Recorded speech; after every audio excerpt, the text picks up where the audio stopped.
నమస్తే. ఇన్నాళ్ళు నన్ను సపోర్ట్ చేస్తూ, ఎంకరేజ్ చేస్తూ మీ ప్రేమని నాకు అందిస్తున్న ప్రతి ఒక్కరికి కృతజ్ఞతలు. అలాగే ఈ వీడియో కూడా ఖచ్చితంగా మీకు ఉపయోగపడుతుంది. లైక్, షేర్ అండ్ సబ్స్క్రైబ్ చేసి మీ సపోర్ట్‌ని నాకు అందించండి. అలాగే ఈ వీడియో పట్ల మీకున్న అభిప్రాయాన్ని కామెంట్ సెక్షన్‌లో కామెంట్ చేసి తెలియజేయండి. ఇప్పుడు వీడియోని చూద్దాం. నమస్తే.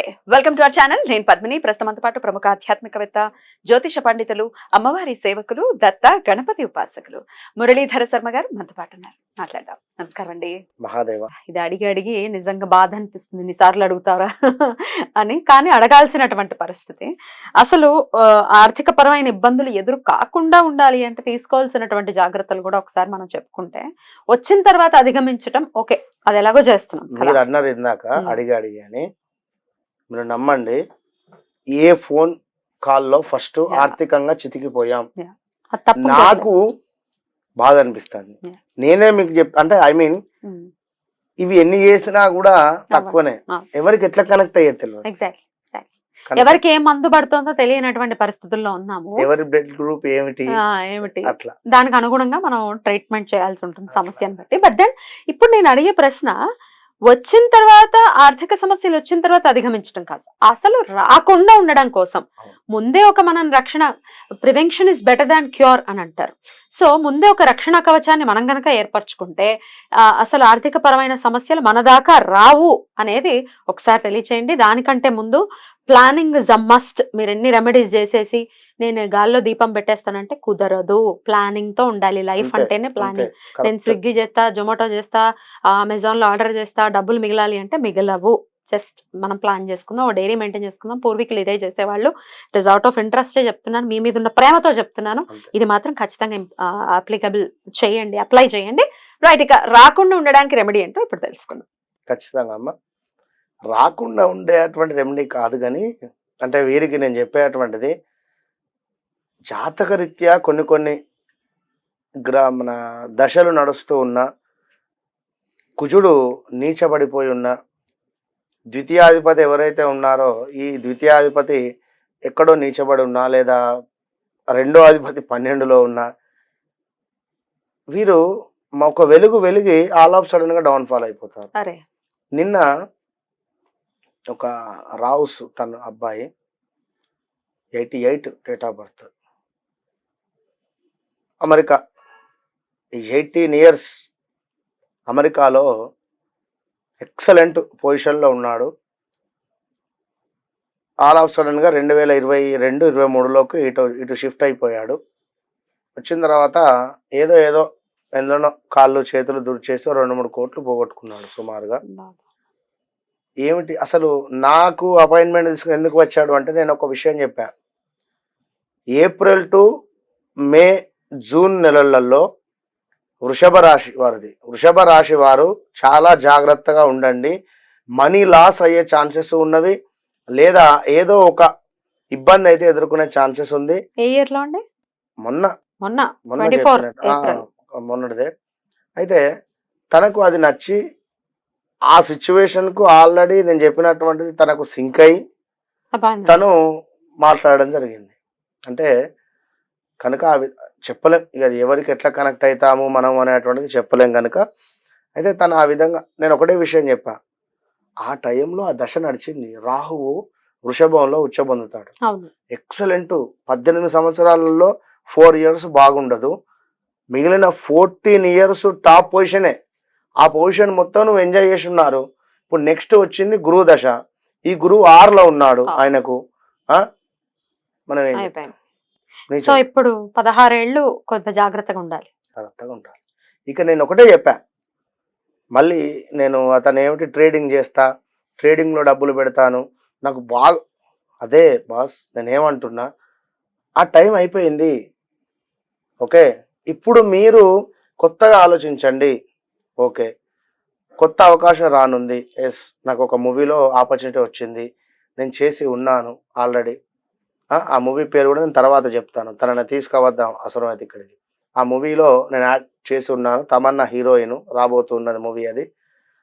అంటే తను ఒక సైడ్ క్యారెక్టరు, హీరో కాదు. అయితే ఈ విధంగా చేసి ఉంది. అంటే దీనికి సంబంధించి రైట్, మీకు 2025 పలానా నెల నుండి బాగుంటుంది ఈ ఫీల్డ్కు సంబంధించింది. ఇక ట్రేడింగ్ మర్చిపోండి. ఇక ఇక అదొద్దు. ఇప్పుడు టైం మారింది. ఇప్పుడు వచ్చేటువంటి కొత్త మన పరిచయం అయ్యేటువంటి వారు వేరు, మీ ఎన్విరాన్మెంట్ కానీ మీ స్థలం ఇంత వేరు. అంటే ఇది జాతకంలో క్లియర్గా మనం చెప్పింది. ఈ 18 years లో ఆయనకు కళ్ళకు కట్టినట్టుగా నేను చెప్తూ ఉంటే షాక్ అయిపోయింది ఆయన. అట్లా చెప్తున్నారు శర్మ గారు ఇంత కరెక్ట్గా అని చెప్పి. అంటే తను ఒక సాఫ్ట్వేర్, అంటే తను నమ్మిండు, కనెక్ట్ అయినా మనం అక్కడ విషయం అది. అయితే ఇక్కడ మనీ రిలేటెడ్ గానీ ఇంకొకటి కూడా అసలు రాకుండా సమస్య ఉండాలంటే ఎలా ఏం చేస్తాం? తప్పకుండా ఎప్పుడైనా ఒకటే విషయము, నేను ఇది చేస్తున్నా అని చెప్పి ఎవరికి చెప్పకూడదు. సీక్రెట్ గా మనది మనం చేసుకుంటూ ఉండాలి, కామ్ గా ఉండాలి. ఎందువల్ల రెండవది, దిష్టి దోషాలు ఏమైనా ఉంటాయి అనుకోవచ్చు. అది నెగిటివ్ అనేది స్ప్రెడ్ అవుతుంది. ఇప్పుడు ఉదాహరణకు రామ్ చరణ్ కు కూతురు పుట్టింది. ఇప్పటి వరకు తన ఫేస్ తెలుసా? ఎందుకు చూపెడతలేదు? అంతే, ఒక సమయం వస్తుంది ఎవరైనా నమ్ముతారు ఈ దిష్టి దోషాలు. అయితే నేను అనేది ఏంటంటే, మనం చేసే ప్రతి రెమెడీ కూడా చిన్న పాపతో సమానంగా, అంత భద్రంగా మనం దాన్ని నమ్మి కాపాడుకుంటేనే దాని రిజల్ట్ వస్తుంది. చాలా బాగా చెప్పారు. కనుక అంత నమ్మకంగా మీరు చేయండి, మంచి రిజల్ట్ వస్తుంది. రాకుండా ఎందుకు ఉంటుంది? లక్షల రెమెడీలు ఉన్నవి, నేను చెప్తున్నా కదా. ఖచ్చితంగా రిజల్ట్స్ ఉంటవి, ఉండకుండా ఉండదు, మన నమ్మకం అంతే. కనుక ఎవరైతే ఇది బుధవారం రోజు ఖచ్చితంగా కూడా ఉదయం 5:40 నుండి 5:55 లోపు, ఈ మొదటి 15 నిమిషాలలో మంగళవారం రోజే గరికను తెచ్చుకోండి. గరిక దూర్వ చక్కగా ఒక 11 గరిక పూసలు ఉండేటువంటివి శుభ్రంగా చేసి పెట్టుకోండి. 5 o'clock లేవండి ఉదయము. చక్కగా స్నానాది కార్యక్రమాలు చేసుకున్న తర్వాత ఈ గరికకు కంప్లీట్గా కూడా అన్నింటికి ఒక్కొక్క ముడి వేయండి. గరిక మెల్లగా తీసుకొని ఒక ముడి, మెల్లిగా తీసుకొని ఒక ముడి వేసేసి ఎల్లో క్లాత్ ఒకటి తీసుకోండి. ఎల్లో క్లాత్లో ఈ యొక్క గరికని పెట్టండి. గరికని పెట్టిన తర్వాత మంచి పసుపు కొమ్ము ఆల్రెడీ ఇంట్లో ఉంటావు ఎట్లాగో, పసుపు కొమ్ము కూడా పెట్టండి. దీంతో పాటుగా ఒక 11 1 rupee కాయిన్స్ పెట్టండి. లే 2 rupees కాయిన్స్ ఉన్నా అటు అడ్జస్ట్ చేసి పెట్టండి.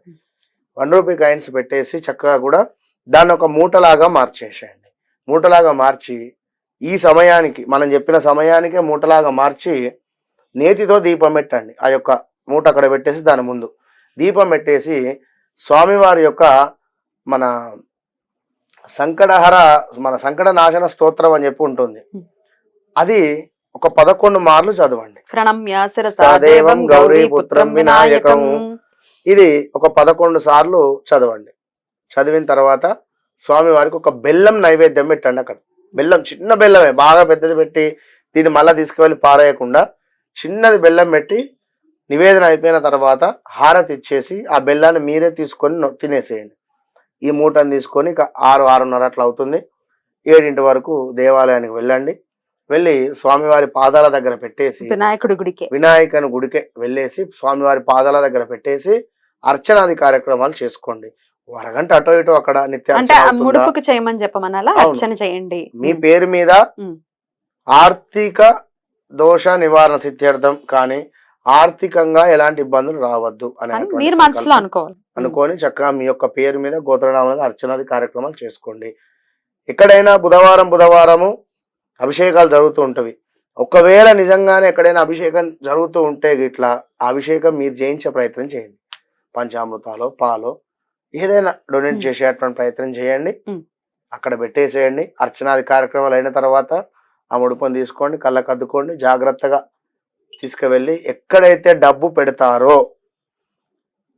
దక్షిణం వైపుగా, అంటే ఉత్తరం వైపుగా బీరువా చూస్తుంది కనుక మనం డోర్ తీస్తే ఉత్తరం వైపుగా ఉండేటువంటి విధంగా ఉండేటువంటి బీరువాలో లాకర్లో ఇది పెట్టేసేయండి. అంతే. మ్యాజిక్ చూడండి 47 days లో కనబడుతుంది. ఎప్పుడైనా దాన్ని మార్చాల్సి వస్తే ఈ క్లాత్ కానీ దాన్ని కానీ ఏం చేయాల్సి ఉంటుంది? బుధవారాలు మార్చే ప్రయత్నం చేయండి. మరి ఏం చేయాలి? పాతదాన్ని ఏమున్నది దానిలో తీసి, పాతది అంటే క్లాత్ అయితే ఒకసారి పిండేయండి. పిండేసి ఆ గరికను ఏం చేయమంటారు? గరికను దాన్ని తీసి పక్కన పెట్టేయడమే, నిర్మాలయంలో అంతే. దాని పవర్ 1 week, 5 వారాలు చేయండి. ఇది 5 వారాలు మనకి ఏదైతే మనం ఐశ్వర్య దీపం చెప్పున్నామో అదే విధంగా 5 వారాలు ఇది కంటిన్యూ చేసి చూడండి. మధ్యలోనే మీకు రిజల్ట్ వస్తుంది. పసుపు కొమ్మనండి చక్కగా ఒక బౌల్లో డబ్బులు పెట్టేసి బీరువాలో పెట్టేస్తే బాగానే ఉంటుంది. Yeah. రైట్, అద్భుతం అండి, చాలా చక్కగా వివరించారు. చక్కటి రెమెడీని డెఫినెట్ గా సూచించారు. కాబట్టి ఈ రెమెడీ చేసుకుంటూ ఆర్థిక పరమైన ఇబ్బందులు అసలు రాకుండా ఉండడానికి ఒక ఒక ఏమంటారు, ఒక లాక్ లాంటిది అనమాట. ఈ లాక్ వేసేసుకోండి, డెఫినెట్ గా సమస్య రాకుండా ఉండేటట్టుగా మరి వినాయకుడి అనుగ్రహాన్ని పొందాలి మన వాళ్ళని మనస్ఫూర్తిగా కోరుకుంటూ కృతజ్ఞతలండి. నమస్తే. మహాదేవ్.